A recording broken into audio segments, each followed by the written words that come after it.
Dear Venerable Sisters and Brothers, Dhamma friends, today is the third day in our question and answer session. So I will directly invite Dulip to start with the written questions with the invitation that if anyone needs any, raise any questions or statements, welcome. Meanwhile, we are going to start the session with the written questions. Bhante, with your permission.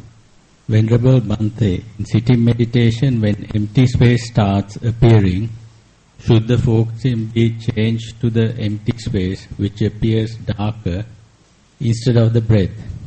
Please explain when to change the focusing object in the above situation.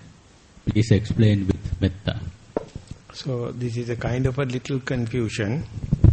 So one has to make these points clear.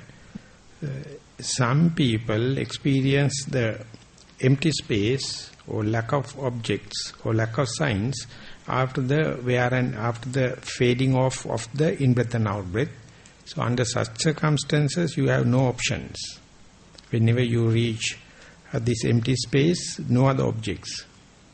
And if, as the questionnaire try to explain, if there are options that empty space is there and the rising and falling or in-breath and out-breath or other objects are there, under such circumstances, it is also possible. It is like the canvas and the picture. Canvas is the empty space. Upon that, lot of pictures are, shapes and the manners are there of the rising and falling, in-breath and out-breath, sounds, thoughts, pains and everything. So you can see through the object and still you go and hit with the empty space. Under such circumstances, empty space is more primordial, more preliminary, more pure, more uncontaminated. But in between the empty space and the observing mind, there are some patterns. There are some shapes and manners, maybe sounds, maybe thoughts, maybe in-breath and out-breath, maybe rising and falling, whatever it may be. So more and more you familiarize it, you discriminate the canvas and the picture. So if the situation is related to the second circumstances that I explained, then direct answer is yes. Whenever the empty space is there, consider this as more primordial, more pure. Try to be with it, but don't reject the manners. Don't reject the shapes, sabhava lakkana or natural characteristics. Usually they are not fighting each other like this moon and the clouds. Moon is there, so clouds are passing, but the clouds can't disturb the moon. Whenever they are not there, moon is there. So you have to understand the distance between the clouds and the moon or the sky. So likewise, they are two distance-wise two objects, and whenever no clouds, you look into the moon or the sky. Whenever the clouds are there, you are not worried thinking that I lost my sun, moon, I lost my cloud, the skylight, because the clouds are more closer to you and more gross in the shape, in the behavior, but it can't disturb the cloud. It can't disturb the sky. So likewise, later you may understand seeing through. This is the exactly meaning of vipassana. Vipassana means seeing through. So you see the object, but you just penetrate and look into the canvas. So whatever may be. So therefore, if the person who is raising the question can give somewhat more information about that, we can make sure about the situation. Otherwise, I have to think about some parts. Then only I can analyze the situation. Venerable Bhante, is it best to maintain the same seating position for an entire sitting meditation period? Sometimes halfway through the hour I get uncomfortable and so switch from kneeling to cross-legged. Is this acceptable? Please advise. This is also contextually you have to understand. In sitting meditation, we try to do away with intentional physical work, intentional verbal work, and then let everything to happen, including the mental work. And in order to organize, in order to make it one-pointedness, we propose, we have a benchmark, we have a reference point, something called the primary object. And meanwhile, now you know the primary object. For example, we'll say rising and falling, or in-breath and out-breath. While you're observing, there are a lot of other involuntary, unvolitional mental activities. Involuntary verbal activities in a chatter. And physical activity. Whatever you are calm and quiet, your heart is beating. And the digestive system is working. And perspirings are taking place. Breathing takes place. So, if you can't separate them out, what is intentional and willful action, the conscious, and the other thing is involuntarily happening through the involuntary muscles, and that is a part and parcel of the living. So, when you are observing, keep on 30 minutes time, you feel uncomfortable in your body. Now you know your main object of sitting is to change your posture. It is something come by along the time. So now you are met up with the question, the body pain. And still you may be your main object is the rising and falling of the abdomen or in-breath and out-breath. While observing that, you can see the pain is threatening, challenging, and it is becoming more and more prominent. And then you can do changing of your posture completely mindfully, slowly, mindfully, silently, and then you can understand after changing the posture, again you can come back to the primary object.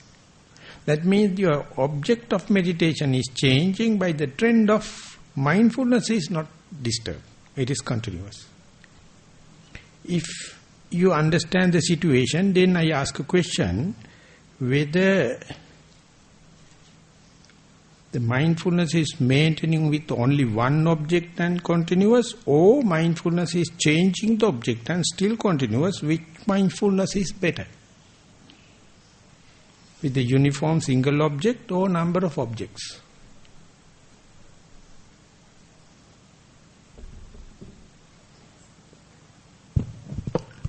Venerable Bhante. No, I am asking question. You can't raise more question. I am asking, continuity of mindfulness only associating one single uniform object, or it is associating multiple objects but continuous, steadfast. Which one is better? So this is the only question I have to ask from the question. You change the posture.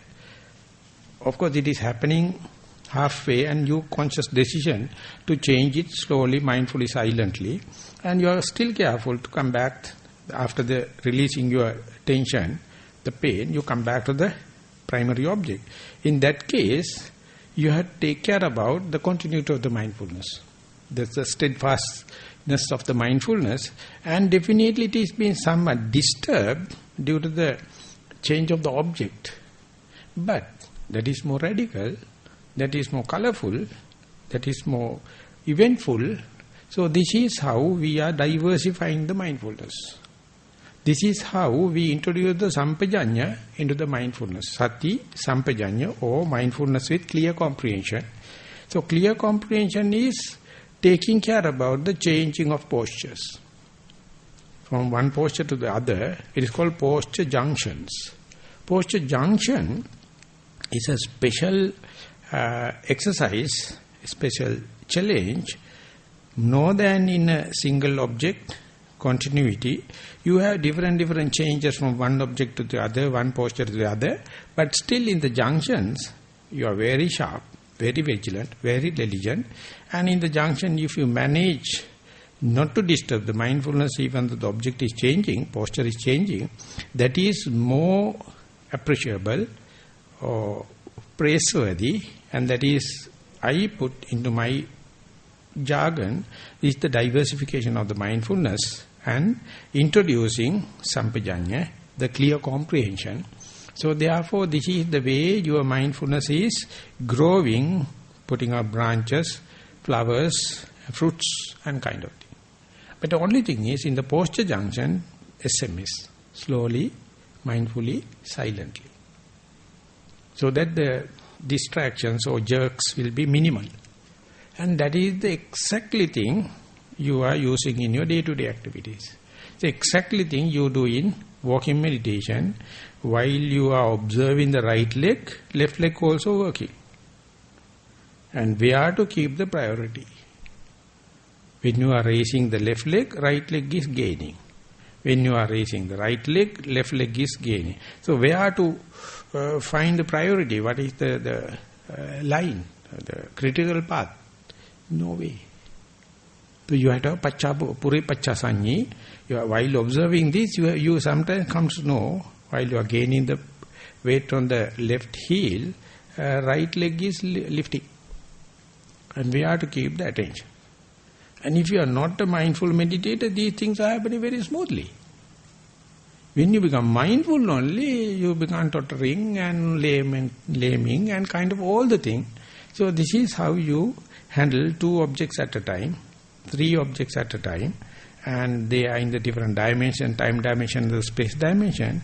Our mind has so much capacity to handle many things. But as a beginner, we do one thing at a time, and that done well. Let the other thing happen. You try to incorporate, cater for what is happening while maintaining the primary object, but don't expect primary object to not to get disturbed, continuously to have serenity, one-pointedness and kind of thing. If that is happening, that is no removal of defilements. Only the defilements are handled whenever posture junctions are there. Still, if you can maintain the mindfulness, there's a double promotions, lot of defilements. You can comprehend, you can touch them, and you can master them. So therefore, whenever the posture changes happen, don't do it intentionally, first thing. Even if it is happening, if you do it in under the light of mindfulness, slowly, mindfully, silently, then you are developing special skillfulness, and that is ultimately increasing to the day-to-day activities. This is, we can say, the beginning of mindfulness in multitasking. This is the starting point. If we carefully learn it and develop 2 objects at a time, 3 objects at a time, 4 objects at a time, ultimately you will understand the basic principle of selection of priority. And then multitasking appear to be an adventurous thing. It is like a radical thing, so no limits. So therefore don't consider this as a hindrance or disturbance or distractions or disappointment. Try to maintain the mindfulness as long as possible. Venerable Bhante, can you say if there is an optimum speed for walking meditation? Sometimes I go faster and sometimes I go very slowly according to how I feel. Please advise. So with respect to the faster, with respect to the slowness, there should have a norm. That is to say, the body knowledge. So select the path, appoint the path. This is the path I am going to use as my walking meditation, and stand still and take the attention to your standing posture and see whether you can be aware, I am not walking, I am not sitting, I am not sleeping, I am standing. So this is the green light. And then take 5 minutes up and down, just walk.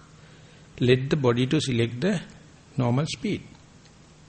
Don't make it a walking meditation, just familiarizing or seasoning the walking path. So 5 minutes, it is not a wastage. Just let the body to walk. And see if you feel familiar, if you feel homely, and then only you can start waving the attention to the lower part of your body and see the impact of soul on the ground. So therefore, speed is already decided now. So there is no theory, there is no particular speed, let the body to decide. And as and when the mindset changes, and get more and more absorbed into the walking meditation, it has a self-regulator machine, like in the car, you have the governors, and when the vehicle is heading to a up climb, engine speed slow down and the petrol supply increases. The governors are taking care about.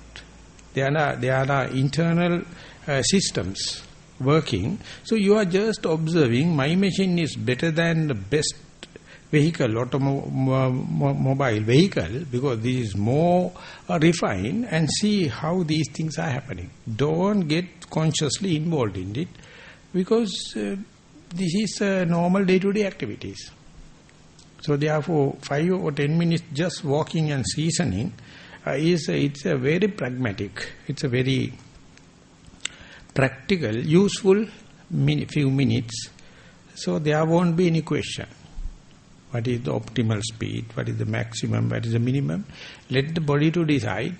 And even the mistake for first, second sessions, no problem. Ultimately, it will come into the harmony with the time, the mood, the place. And therefore, each and every time, there are little changes are there. Never mind. So don't make it a technical problem. Let the body to decide or consult the body knowledge. Bhante, whenever I confront my mind, shift into another object, it immediately comes back to the primary object, breathing in and out. I am curious to know how this happens. Which part of my mind does this restoration job? This is a very demanding, heavy explanation, very interesting thing, and very, very aesthetic part. So at the beginning, we fixed our reference point. This is my primary object. Now I am sitting. I am to observe in the air movements as the in-breath and out-breath, or rising and falling of the abdomen. Both of them are two modes of the air element. And while you are observing, we'll say a sound happens. And soon your object change the track, the mind change the track. But immediately when it's changing the track, you have no chance to understand, because mind is pre-programmed on the pleasure principle.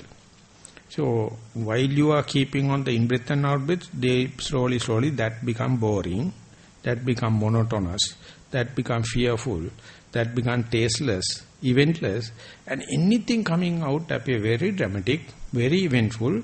So mind, without consulting anything, according to the pleasure principle, take the off-road. And while you are continuing the off-road, you feel something wrong somewhere. You don't know. I am supposed to be in the in-breath and out-breath, but now it is in the sound, you don't know.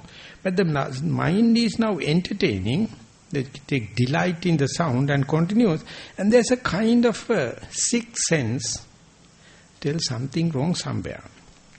That is in English we become self-aware.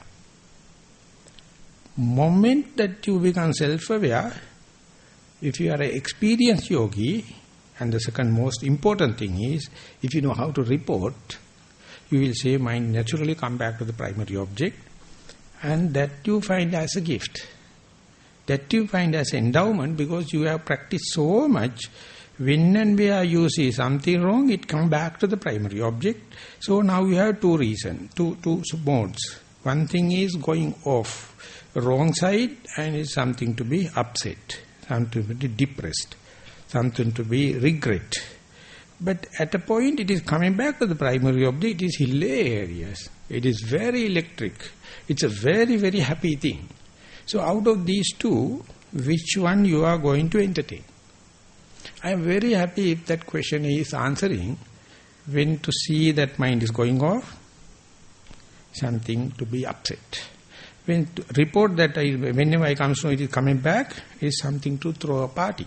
It's good. So which one that particular person is appreciating, or which one is more conspicuous, which one is more prominent, if the question is answering, it will be very lively discussion. Will the person will come forward? Otherwise, I have to anticipate and go, then onward, it is not so natural.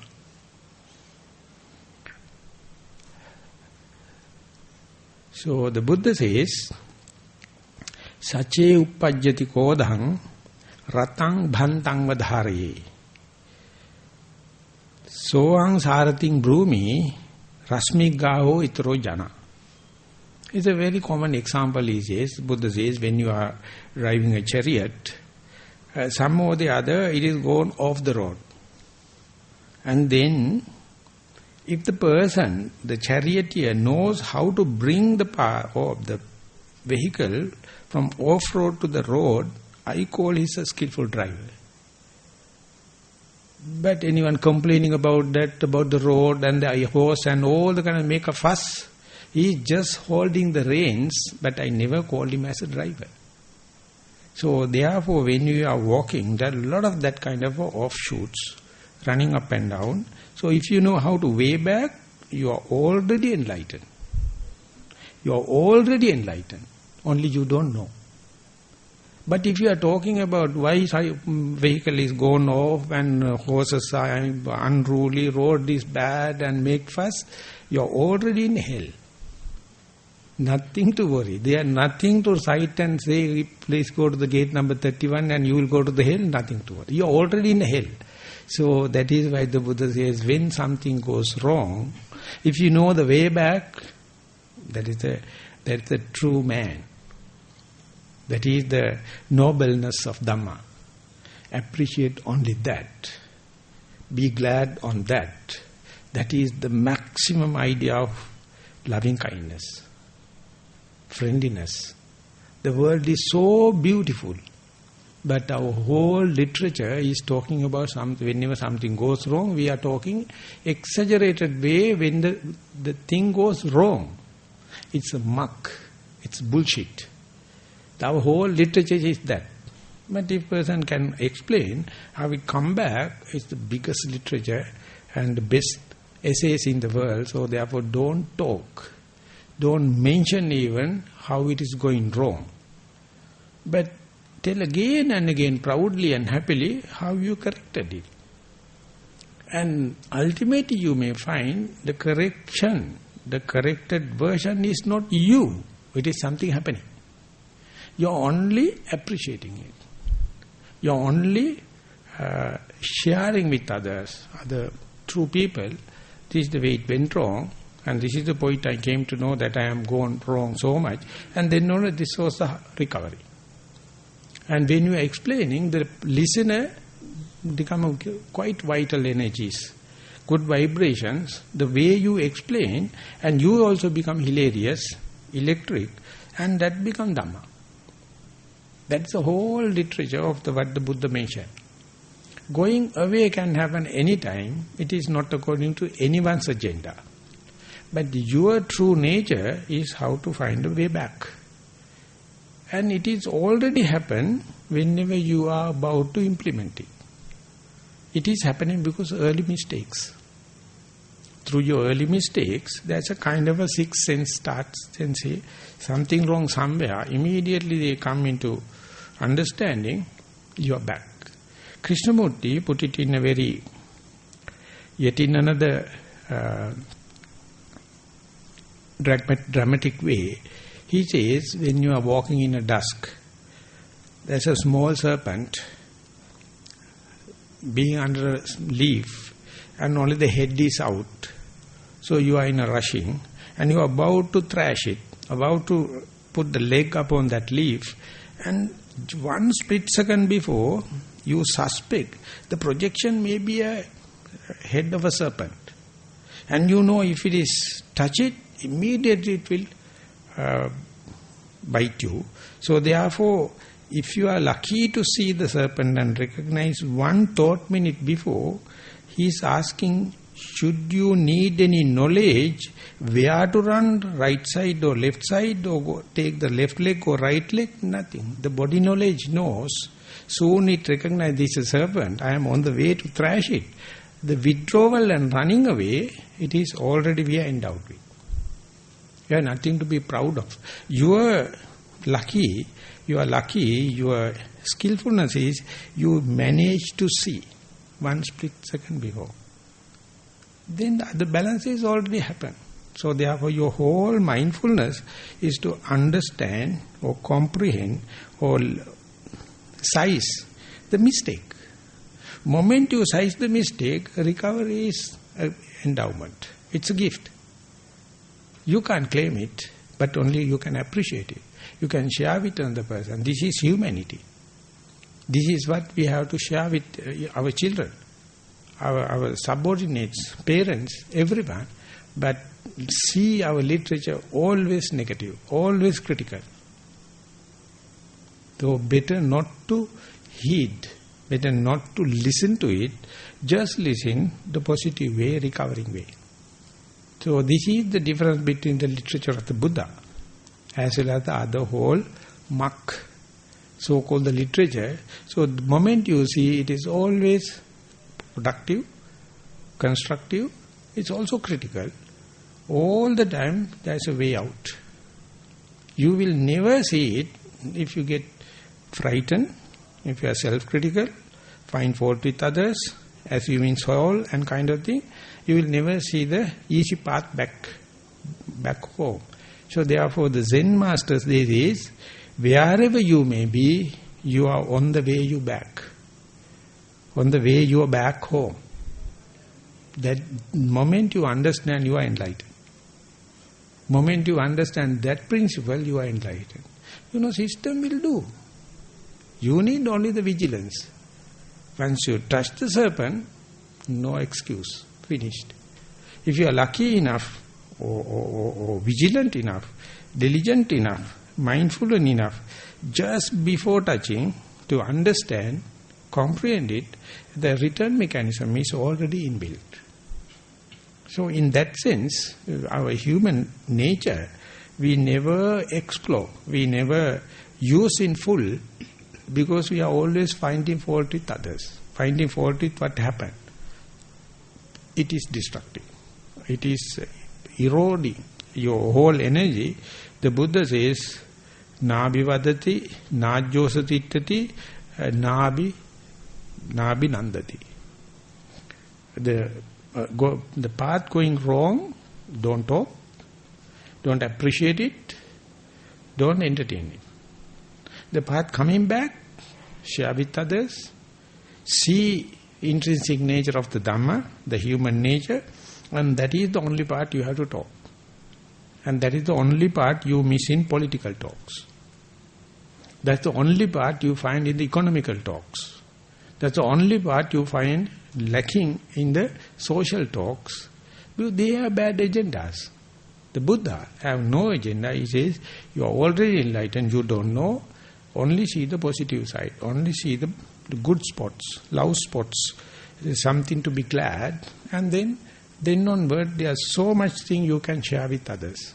So therefore, I am very happy about the presentation, but I'll be still happier if that particular person come and encourage more the dialogue by giving more and more inputs, how it happens. Because it's a very, very dramatic, very widescreen phenomena. Ever you can entertain.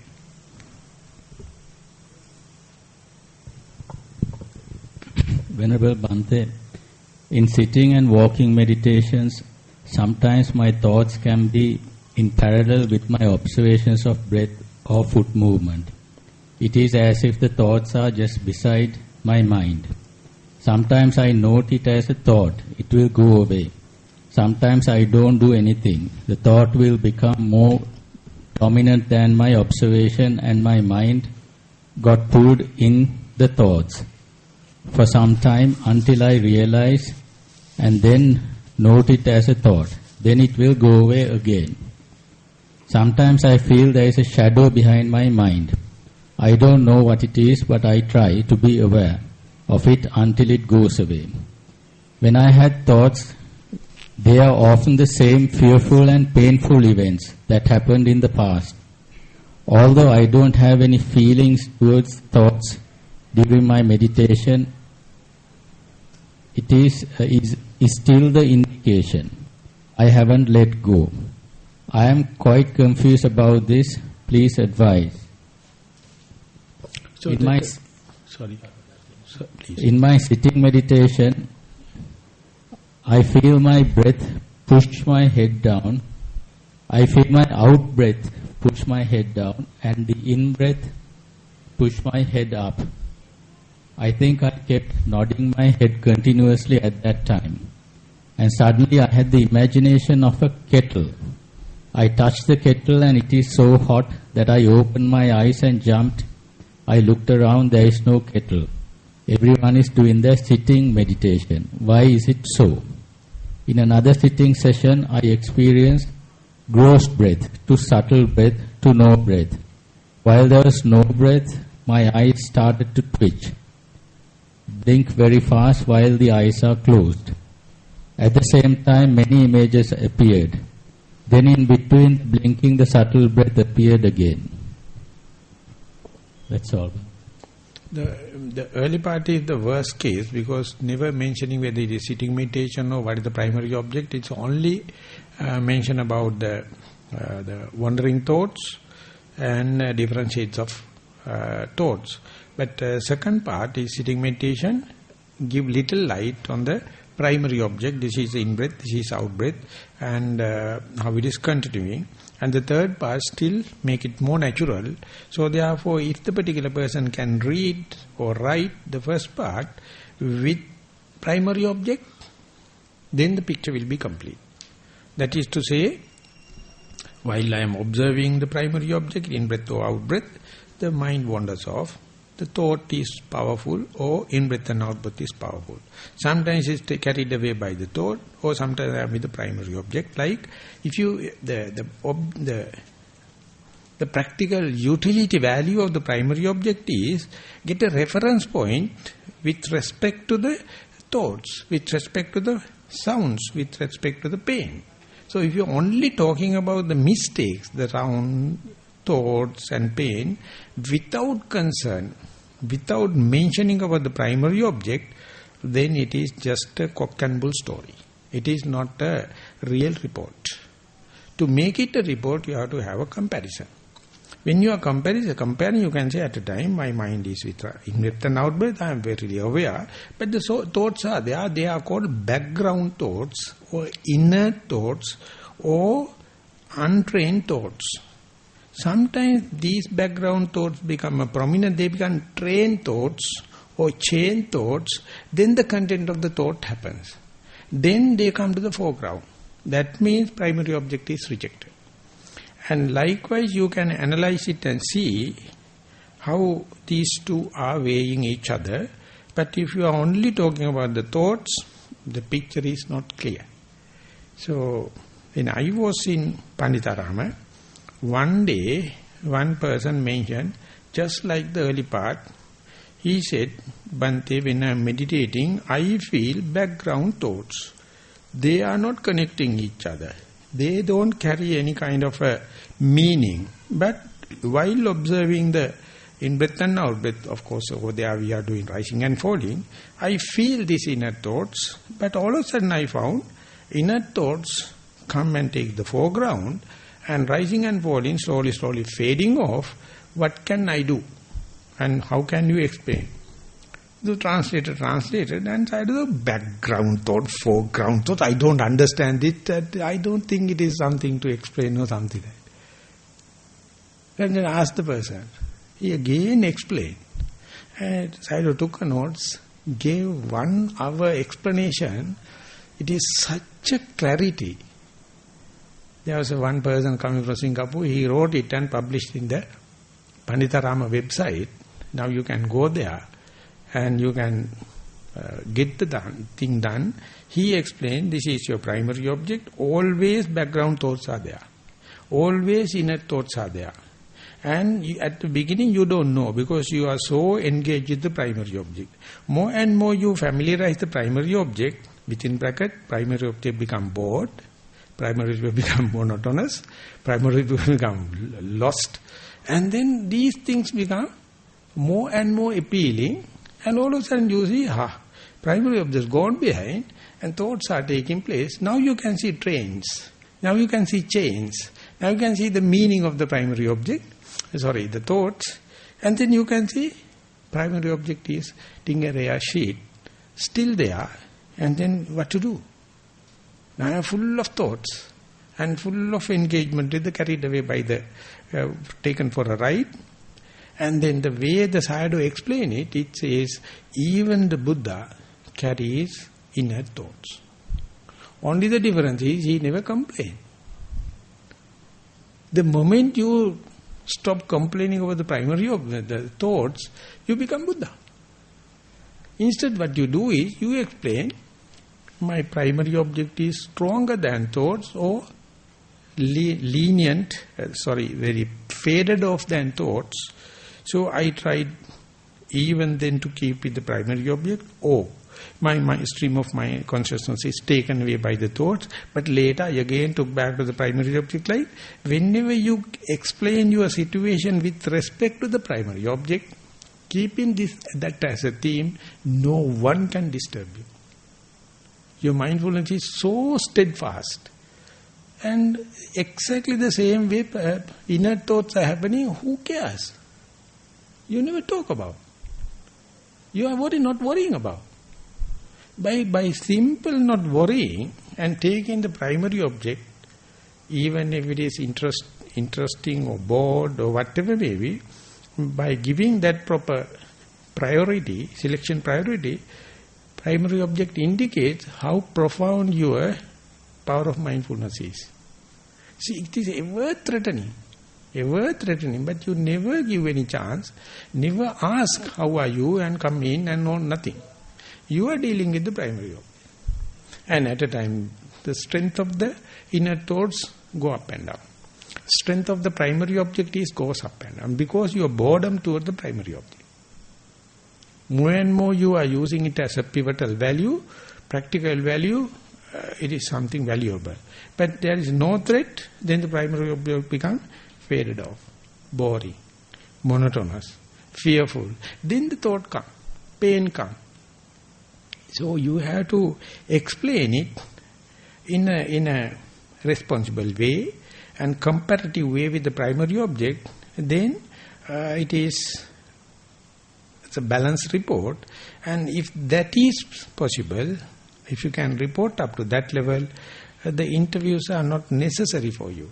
You can meditate all alone. You know how to tackle when a situation happens, because you not only understand the situation, you can report it clearly. You can report keeping the primary object as the theme of your essay. All the other thing you fit into, never you use this secondary thing as the theme and primary object forgotten. If that is the case happen, you are the one to regret. Whatever threat happen, if you are not losing the sight of the primary object, and even you are mentioning about all the secondary object with respect to the primary object, so much so, your mindfulness is gaining power. It is called power of mindfulness. But of course, it's a very important turnover, changeover, maturing of your meditation. So, the day you recognize it, the day you appreciate it, you can understand. Yesterday also it was there, but primary object was not prominent. I have not given the priority. Even the day before yesterday also was there. I was not thinking it is as important thing to report, and I don't know how to report with respect to the primary object. That's an evolution. Giving the priority for the primary object not because primary object is your nibbana. No. It is the pivot. It's the reference point. It's the benchmark with respect to explain all the other. And this is the best management technique if you know how to run a company. If you have to run the family, you have to run a center, you must understand what is your priority. Don't talk nonsense. Any person doing it, kick him and throw away. Tell that my business is with the primary object, you come later. Otherwise, you will be talking cock and bull stories throughout, and you have forgotten your main duties. This is what happened to us. We have forgotten about our well-being. We are talking cock and bull stories about the here and there, he and she, and yesterday and day after. You miss the bus. But still, the moment you understand the correct perspective, the moment you understand the real perspective, it never betray you. It never betray you. Immediately come into being.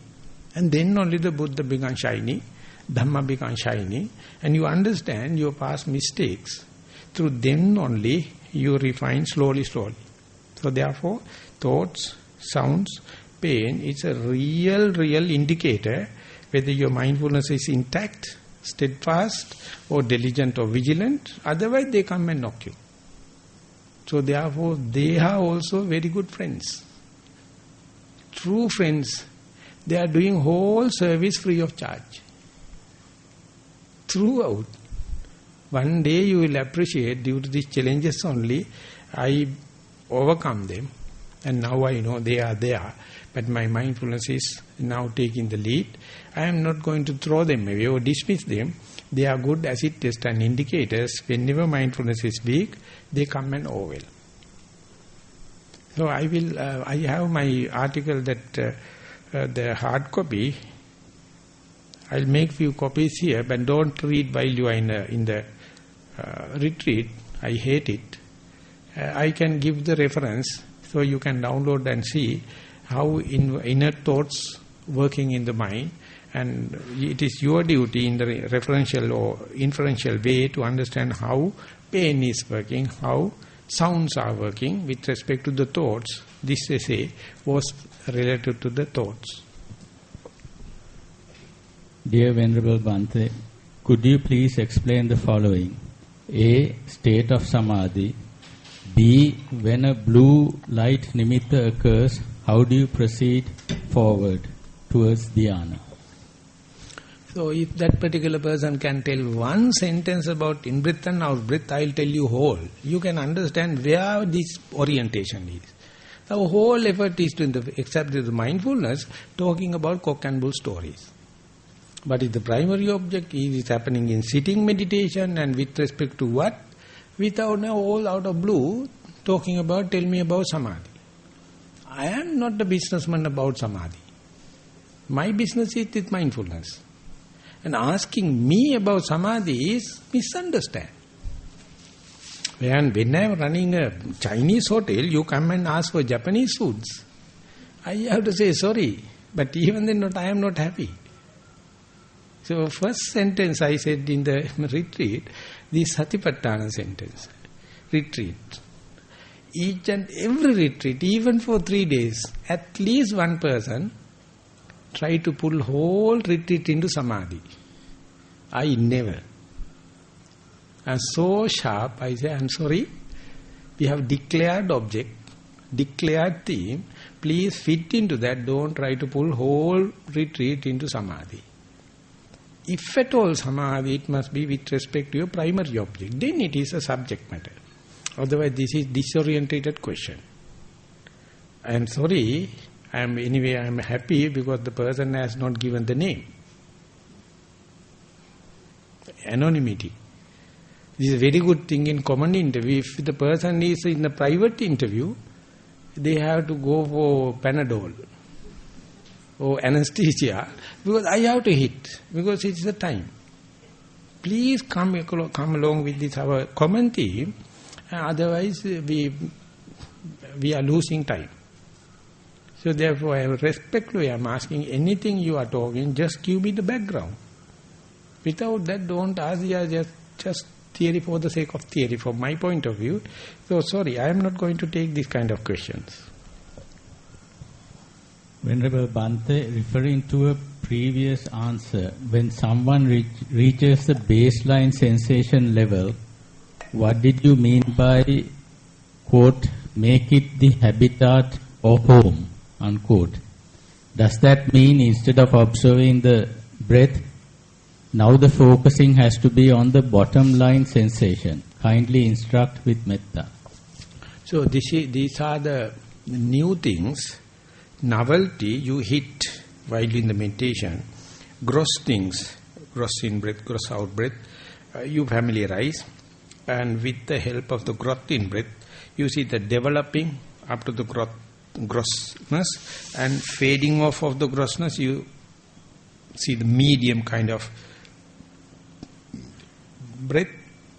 And the challenge now comes to the most subtle kind of the growth, breath. Just beginning of the in-breath and just disappearing of the in-breath. Just beginning of the out-breath and the disappearing of the out-breath. That does not indicate that you have not forgotten the gross, but it is understood, and ultimately you slowly go to the tail end of the bell-shaped curve.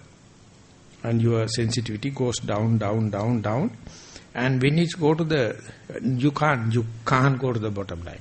Theoretically you can't, but relatively you can go to from the gross to the subtlety, and when you go in there, you slowly develop electric nature. You do the very intrinsic, very flickering nature, and everything get charged. And you know now, even though you are observing the whole, the beginning, the middle and the end of the in-breath, beginning, the middle and the end of the out-breath, if I am to say in words, your main focus is the end of or beginning of the breath. So that means you are slowly reaching the bottom line. So this indicates many multidimensional. Your mindfulness increasing, your sensitivity of the senses increasing, you are going to the unconscious through the conscious mind, and the mysticism going to start, and you feel no boundary situation come into being. You feel that situation you can't explain with the normal grammar and the normal words, but the experience become hilarious. It is called oceanic. The term used there, I was saying, is oceanic. You are dissolving now. And if you are a person with so much of attachment to your body and the life, it is threatening. You will be nauseatic, vomitish, you will be sweating, cold sweating. Everything happen. But if you are a well-prepared and a learned person, even though you have some shakiness at the beginning, ultimately you find this is the point where you become rejuvenated, and slowly you go into that. Not that you are forgetting about the gross middle of the in-breath and the out-breath, but your main focus is just beginning of the in-breath and the end of the in-breath. Beginning of the out-breath, beginning of the end of the out-breath. So when physicality observed with the full length observation, your mind develop into a custom, into a habit. Whenever the anger arises, you are not worried about what is the gross anger is doing. If you are an angry kind of a person, your attention will be to observe how this gross anger arising. Slowly you can understand. It is very little bit of irritation, little of unhappiness, and when the anger comes, you become very nasty and transgressing everything. The beginning is very innocent. And afterwards it is disappearing into again the normal mind. And likewise the anger, the desire, sleepiness, moods, depressions, panic situation, everything has the same pattern. The starting is with the physicality. This is the way we launch our journey. And when you go there, all the moods, all the mental situation, everything is there. So therefore, when you go there, you understand it's a kind of a caliber, it's a kind of alignment. You go to the comfort zone, more and more you go there, your path becomes the least friction. You never object anything, you never assume anything, you never react anything. Let the thing happen in their own accord, and you are observing the most subtle, most refined form, and the alignment is so sharp. Whenever it is gone wrong, again everything becomes gross. Again, due to strategies, you become calm, make it calm down. Again become gross. So the Buddha says, whenever you are practicing Satipatthana, these two modes, at a time mind by itself, become agitated and gross, lose the object. At a time it is so concentrated, so sharp, so refined, these two are reciprocal each other. They can't live alone by themselves. So, not to shaken, not to carried away by the shaking mind or unshaken mind. The lacking part in our day-to-day life is the unshaken mind. So, we develop in sitting meditation, walking meditation, and compare it with the shaken mind. Ultimately, you find they are two polar part of the same side, say two sides of the same coin, and your agenda, your intention, your volition is not the primary and single cause for that. That's a human mind. The person sitting in front of you may not be a meditator, but his mind also the same. And my mind yesterday also was the same. Tomorrow also will be the same. Now only I penetrate and feel it. Likewise, when it is happening, not that gross mind is not important, but it is you have a understanding. What is lacking for the phenomena, the formula is this calm mind, the bottom line mind, the datum line mind, and develop as much as possible. Then you are qualified to compare the spikes and the horizon. And when these two happens, you can understand anyone's mind. So they are the basic preliminaries. So this is called the bottom line. Some people recognize as samatha, the concentration, the one-pointedness, equipoise mind. And the sheikhs still don't throw away and try to non-reactional vipassana. So when they come into the harmony, you see the breadth and the width, the depth and the width, and it is ever increasing. So don't expect all this kind of bottom line experience and the familiarization and the mastery in a retreat like this. But this in a retreat we just introduce them and give a challenge to each and every one of you. Adjust your livelihood, adjust your verbal behavior, adjust your physical behavior, so that you can more frequently be with bottom line, datum line experience, so that mind is not, your candle is not burning with the both the ends. So therefore your life become very conservative and down to earth.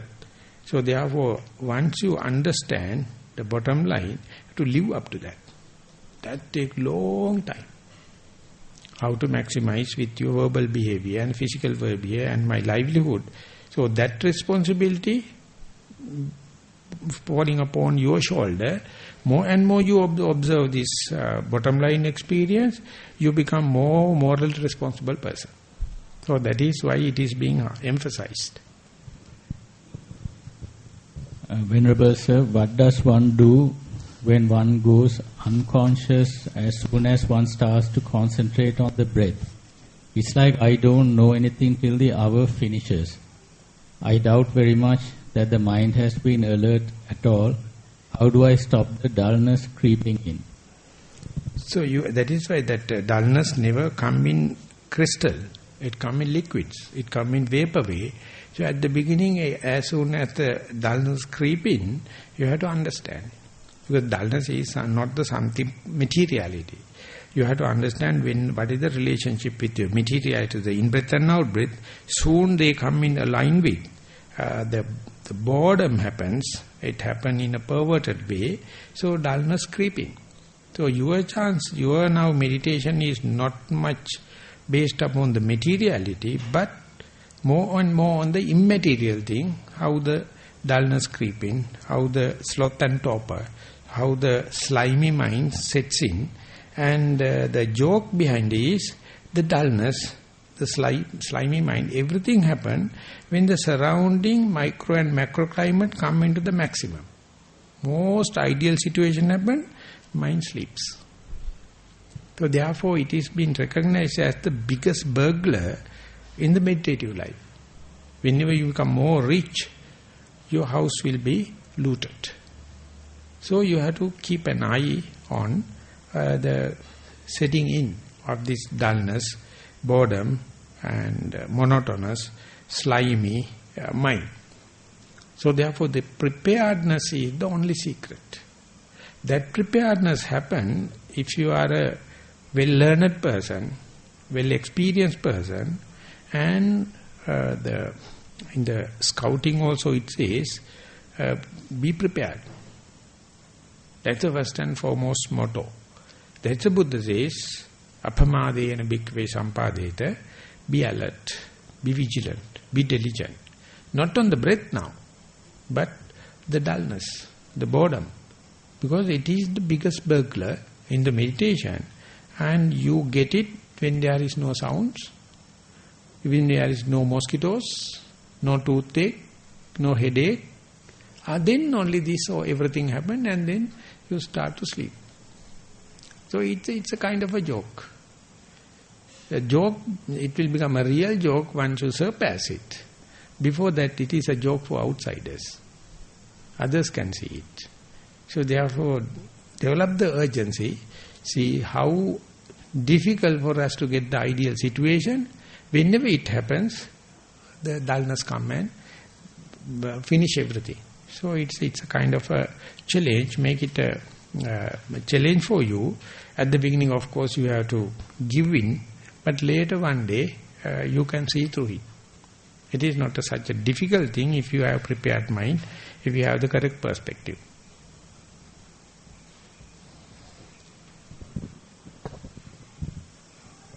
Dear Bhante, when I am doing walking meditation, I am starting with the right and left, then raising right foot and putting down the feet. Then I am looking, raising, moving and lying down of feet. When raises right heel, left heel put down. When right toes raise, left toes touch the ground. This simultaneous raising and lying down of 2 feet sometimes makes to confusion. How do I overcome this? One foot's firm grip on the ground helps steady movement of the other foot. I felt constriction and relaxing of calf and thigh muscles. I felt lightness when moving the position and hardness when touching the ground. I felt moving is Vayu Dhatu and touching the ground Patavi Dhatu. I felt pain on the backside and knee. I felt monotonous to see the same thing again and again. How do I overcome this monotonous? So this is an indication that inputs are coming now, more and more information, more and more the feasibility studies happening. But if your mind is making a fuss, become fussy about the new information, then no progress. Then you have to understand, when I am walking without mindfulness, no confusion. So now that means mindfulness becomes a burden. If it's a Buddha, is our main enemy. Because he is the one introducing mindfulness. So therefore you have to understand, when you are a suckling baby, depending on only the milk, your digestive system is only for the milk. And soon you introduce hard foods, little bit of diarrhea. It is natural. It is natural. Then only you start how to chew and how to get the carbohydrate, protein and all the food system. So in a transition period, always the baby is crying in the middle of the night and diarrhea happens, little bit of crying happens. So for the first baby, of course, it is a more pain to the mother than the baby. But if you have a number of babies, you know this is what it happens. This is a sign of progress. So don't be so critical, so fussy. Make sure if the mindfulness is continuous, you are the winner. If you are making all the information a burden, what can do? What can we do? So this is the way what we call positive thinking. For multivarious development, multitasking development, always going through this kind of uncertain areas, each and everyone is critical. You must have the firm mind. I am a person going to go for such a situation. So when it happens, now I get when the right leg is pressing, this is raising. So same thing, very senior yogi, he explained. Earlier he wanted to see left leg away, completely away from the right leg. And one day when both are synchronizing, you get confused. The moment answer came, he told, Bhante, it felt like I am walking in the water up to the knee level. I am throughout the left leg, I feel the movement. Throughout the right leg, I feel the movement. There is no left leg, right leg. Both of them are working in a inside water. Yet another person told, it is like pedaling a push bike. It is not cylinder-like reciprocal working, it's a cycle. So everywhere the pedal is touching the foot and cycles are there. 2 cycles are happening. So this is just a mere interpretation. They are putting examples. Still dramatically you communicate. Our mind is otherwise going to separate one left leg from the right leg. And therefore whenever more information comes, you get stuck with. Don't be frightened. If it is happening through the mindfulness never create any kind of a confusion. So therefore more than information, be assured mindfulness is intact. And slowly, I don't know, I am using a term, capacitization. You increase the capacity to accommodate more and more information. Not a single track, you can now explain multi-tracks. So therefore it's a very good sign, mind is progressing. Please have open-mindedness. Dear Bhante, I have been practicing observing the rising and falling of abdomen for some years. I practice daily at home from half to 1 hour. I have experienced seeing the different shape and pattern of the rising and falling of the abdomen and have the air exhaled in different patterns when they come out from the abdomen. But I fail to see things in between the gaps during walking. Although I like walking more than sitting, I could achieve stillness and the kind of comfort-like oneness with the environment surrounding the walking. But I do not see interesting things like in the abdomen. Only lightness, heaviness, the movement of veins and bones, and sometimes like further caressing underneath the foot, and flashes of sensation like lightning occurred. Please advise me how to improve myself. This is the zoom in and zoom out. And there was a email message, 10 to the power 2, and it explained that building like this, and take 100 meters above and film it, and 1000 meters above and film it. Likewise, going up there, all the details come into the single dot. Ultimately, the whole island is a dot. Ultimately, whole the universe is a dot. Ultimately, whole the solar galaxy is a dot. Likewise, you can go there. But when you come closer and closer, each and every individual characteristics and everything come into being. So, like in the meditation, sometimes you see the whole walking as one single thing happening automatically. You are observing as an outsider, whole thing happening very harmonized way. You can't separate left leg, right leg, up, down, nothing. But definitely you know you are mindful. In the in-breath and out-breath also, at the beginning you see individual characteristics, the shapes, manners, natural characteristics. When the mind becomes more immediate with the object, they merge each other. When they merging each other, you can't see in-breath, out-breath, but you know definitely how you are within everything, and it is just a wave, it's just flux, flickering thing. And only you have to understand this flickering thing is now inside the in-breath and out-breath, or rising and falling, because you continue to, the mindfulness is, take the witness.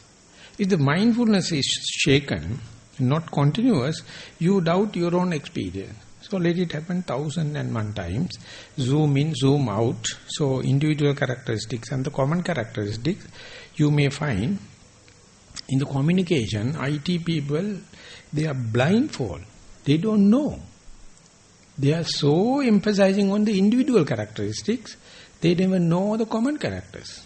The Buddha says, whole universe have only 3 common characteristics: impermanence, suffering and no self. But if you are going to give an individual characteristic, it is completely against it. It's a fix with that object. It's a pleasure to understand that. And it is something with soul kind of thing. So, the different perspective. So, this is a very good event. Easily we can say, in a life of a frog, metamorphosis start like a fish and then become a amphibian. Can live in the dry land as well as the water. Imagine a fish becoming a amphibian. You can understand the dry land as well as the water. So likewise in the evolution, the water animal become an amphibian. You can zoom in, you can zoom out. And only the mindfulness is taking the history, taking the consistency. Accumulation of the experience happen. If you are doubtful about the continuity, steadfastness of the mindfulness, you will be blindfolded. You will be entertaining doubts. So it is nothing related to one particular person. Each and every person at the beginning going to have distractions with the mindfulness. Later you have to have a continuity of the mindfulness. Then you may find close view and the long, far away view. So all of them are different perspectives. So this is not contradictory. At the beginning appeal is contradictory. When you go up, it becomes complementary each other. So mind develop the capacity to understand it. It's also a sign of progress. Dear Bhante, I started the sitting with the noticing of rising and falling of abdomen. After 15 minutes, my attention drifted away from the abdomen.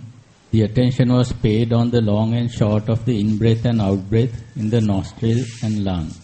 Rays of light came out like fireworks, and I feel very enjoyable with the in-breath and out-breath motions. I could feel the body still and it is comfortable. But recalling that I drifted away from the abdomen, I pull my attention away from breathing and direct it back to abdomen. The rays of light have gone and the comfort and stillness also disappeared. Am I doing the right thing? Thank you. Difficult to directly say it's the right thing, but one has to understand whether something doing or it is happening.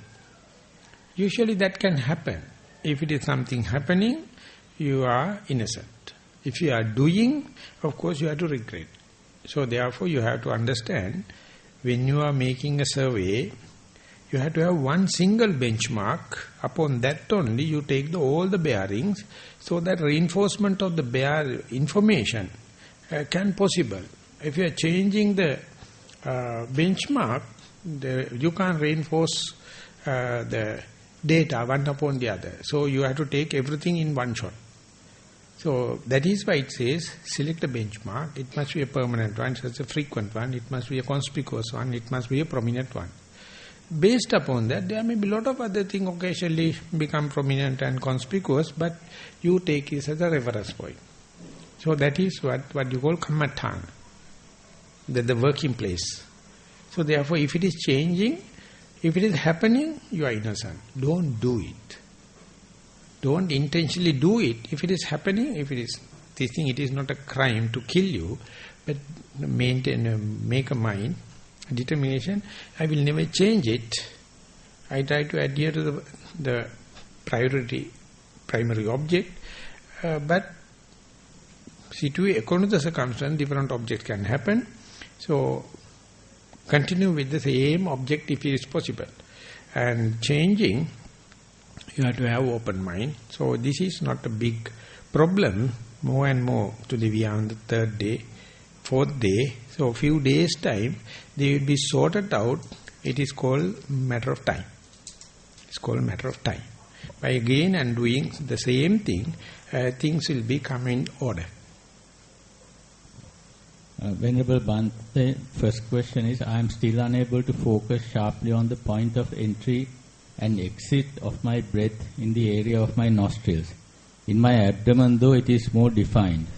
However, I am very much more aware than before of the secondary objects that is arising. For example, body sensation, heat, wind, memories, anger, sadness, etc.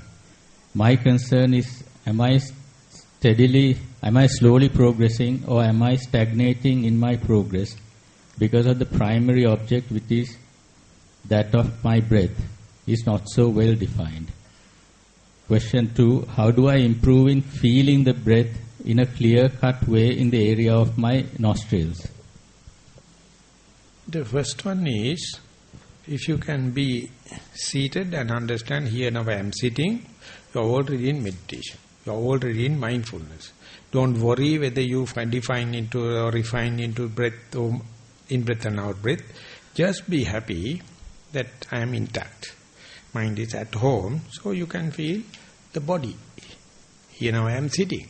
So then onward, if you can select the breath, it's an advancement or it's a byproduct. So therefore maintain the first one. The second part is regarding the progress, continue to the mindfulness, definitely will progress and organize, give the grammar into your life. Don't try to be very sharp at the beginning. It is always happening in a gradual process, the natural process. So don't rush. Slowly, let the mind to be familiarized with the body rather than with the breath or rising and falling. Whenever the mind established, gain the ground in the body, the primary object will be prominent by itself. Don't have a premeditated, preconceived idea about the primary object. What the second part, please? How do I improve in feeling the breath in a clear-cut way in the area of my nostrils? This is a very, with precautions you have to do there. If you have a samatha inclination, if you are a person with the samatha inclination, you will not get the feeling side. You will not pinpoint the place. But you are verily, you can say, I am on breath. I am not on a sound. I am not on a pain, not on a thought, on the breath. But general breathing, pinpointing the place and comparison between in-breath and out-breath is not prominent for the samatha inclined person. But still he is mindful. Or she is mindful, 1/3 of the breath is there. But if you have the vipassana inclination, fairly you can say, while observing the breath, knowing that I am in the breath, you can pinpoint the place, you can see the feelings. So therefore don't try, don't much going to more refine, just be happy, now I am mindful. Of course make it sure, am I with the breath? Or am I confused with the sound, pain, thoughts and all the kind of thing? If you are sure you are with the breath, don't expect everyone to be aware of the pain, feelings as well as the touching point. So therefore, you have to deal with available information rather than expecting all the three at a time, because your destiny, your path, your personality traits, your inclinations are very deep-rooted things. But even then you can be happy if you are mindful on the breath. Dear Bhante, I would greatly appreciate if you could kindly explain the noting contemplation, the out-breath, right to the very end, as stated in yesterday's discourse. I tried it this morning. I feel a sense of renunciation at the end of the out-breath and a sense of becoming at the beginning of the in-breath. Thank you. So it is if you go to the west beach and see how the sun is setting, it is not a quick thing. Slowly, things are happening. Even the sunset, the light of the sky, still half of the sky is full enlightened, and slowly it is also disappearing. And if you go to the eastern coast and see, sunrise is not a single moment. It's a process. Exactly the way the beginning of the breath is not a one moment event. It's so much of information. But you can't directly go into detail right from the beginning. So you have to understand just in-breath and out-breath and familiarize in-breath and out-breath. Make sure it is face-to-face with me. With that confidence only you focus the beginning of it or the end of it. When and where you focus on the beginning of the breath, the middle at the end will become dull. No, otherwise there is no way. You are putting all the advertive power, concentration power, and focus into the in-breath beginning, then naturally middle and the end will be not much prominent. Likewise, some places you can highlight at the cost of other places become very shaded. So likewise, when you are doing, there's an art. There's no science as such. There's an art. So you have to understand focusing into the beginning or focusing into the end. Focusing on the beginning of the in-breath or focusing on the beginning of out-breath. Focusing on the end of the in-breath or out-breath. Which one is more productive, more juicy, more sappy? As a rule of thumb, safely we can say, if you focus into the end of the out-breath, you can listen to a long story, lot of episodes. And you have to thin slice the time, and each and every slice is dramatically changing about the fading off of the out-breath and the beginning of the in-breath. And it is later you will understand end of the out-breath and the beginning of the in-breath is very sharp. Very difficult unless otherwise you are full of mindfulness. So therefore, safely we can introduce, just try to see end of the out-breath and the beginning of the in-breath and familiarize it. More and more familiarizing and frequenting, you are going to see thin slicing of time and very sappy, very juicy episodes which was so far in a black spot, in a blind side. So when it is coming, all the other parameters must be fixed and you are really focused and see it. As the time goes, your immediacy and the close observation will be slowly increasing. The way explained is already started. Be patient and continue. Yes. Can someone pass the mic?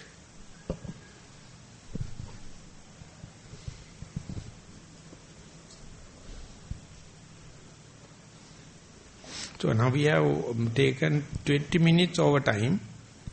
So you have to... Bhante, that was my question.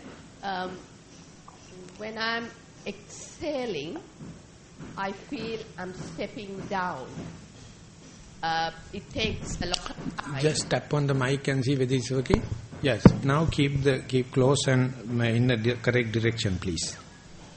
So when I'm exhaling, I find that I'm as if I'm stepping down, and it takes a long time for the exhalation. But there is a bit of a rush for the in-breath because I'm out of breath. That is quite possible because you are already a little old person. So when you look at the death, it's a very, very long process. So if you are at the younger age, you will be happy to see the beginning of the in-breath. It is a new energy, the vital energy. And when you pass in 50s, it is natural to see the disappearing part. And long story you can have, it is quite natural. So should I watch just... Sure. That is more and more you see, you will never see the same cross-section twice. Day by day it is changing. Day by day it is changing, and you can understand how far we were negligent, how far we were with the blindfolded in the early time. When you observe it, so much of thing. Earlier it was not even noted. That is a very good sign that mindfulness is penetrating. Thank you.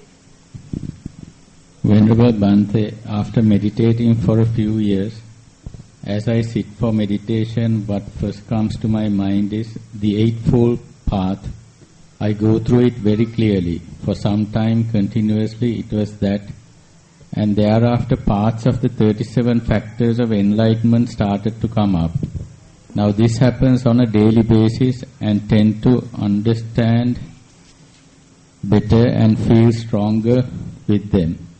Please explain why it comes like a syllabus daily. Syllabus daily with metta meditator.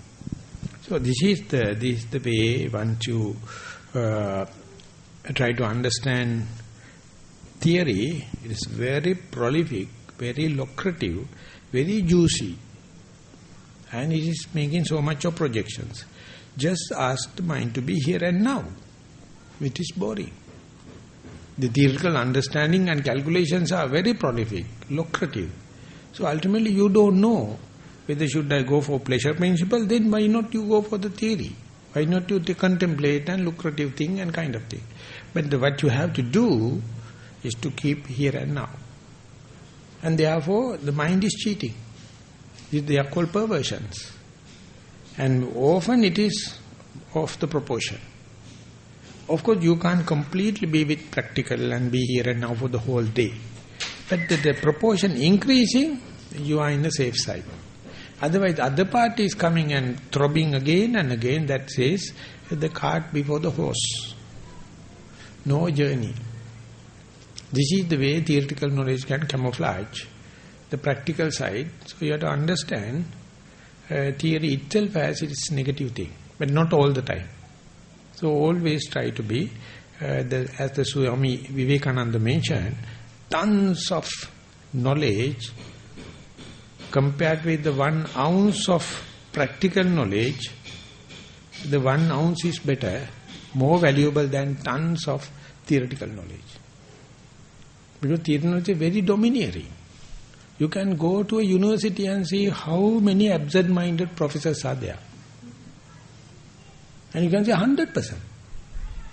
All 100 absent-minded professors, when you go there, they will say, you are a bloody fool, get out. Yes.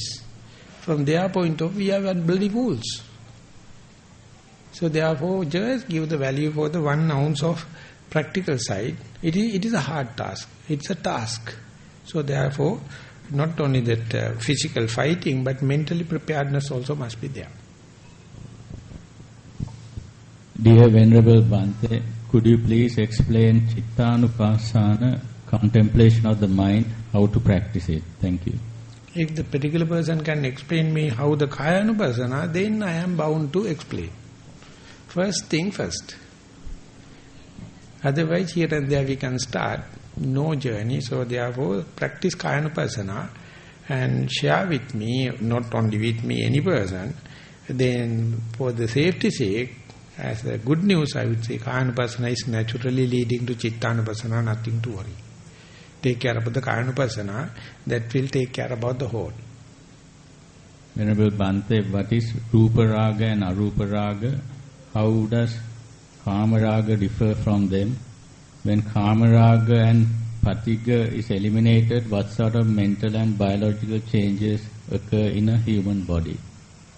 Yeah, this is also theoretical part. We can say Kama Raga Patiga has 2 shades. Kama Raga has Rupa Raga, Patiga has Arupa Raga. So even the main body removed, some shadows are waiting. That means they are removing, disappearing in an orderly manner. So it is evolution. It takes a lot of time for acclimatization. So when it is happening, there are a lot of changes are happening. Chemically, physically, mentally, all the dimensions. So therefore, theoretical also that can be explained, but it is completely different story when it is happening within one. So therefore, our attitude must be, theoretical understanding must be there, but to give practical chance, pragmatic chance, when it's happening, you become dumb-bound. You can't explain. What the book explains is hardly any relevance to what is happening. But there is no other way. This is the only tool what is available. So just read what is theoretically available. Hardly it is representing what is really happening. Dear Bhante, can you please explain about bare attention in mindfulness and how to practice it? The bare attention is that the choiceless awareness, whatever the posture, whatever the place, starting from your posture, whether sitting, standing, whatever may be, and once that is established, the bare minimum of mindfulness established, it knows how to thrive. It knows how to get rooted, how to branch out, how to flower, how to fruit. So therefore, each and every time you must be a beginner. You must have the preparedness to start from the scraps. So the bare attention is the most important change happening in the life. So therefore, don't worry about the big things. When and where you fall down, just learn how to get up. That is the way as far as the mindfulness is concerned. Bare attention is known as sati matra. Sati matrava is not the continuity of the mindfulness. Here and there, dots of mindfulness. Later only it make like a line or thread. So you are breaking the unmindfulness with dots of mindfulness. That is the way we can explain the bare attention.